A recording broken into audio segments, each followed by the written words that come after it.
வைக்கப்படும் என்ற தமிழ் மறைக்கிணங்க இன்றைய தினம் மதிப்பிற்கும் போற்றுதலுக்கும் உரிய ஜோலார்பேட்டை திரு கோவிந்தன் ஐயா அவர்கள் 100வது அகவையை அடைந்திருக்கின்றார்கள்.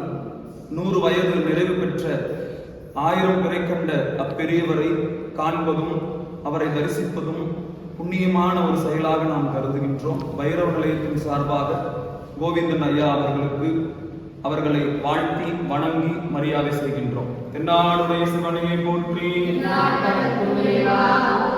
நாமலை மன்னா போற்றி, ஏகம்பத்துரையந்தாய் போற்றி,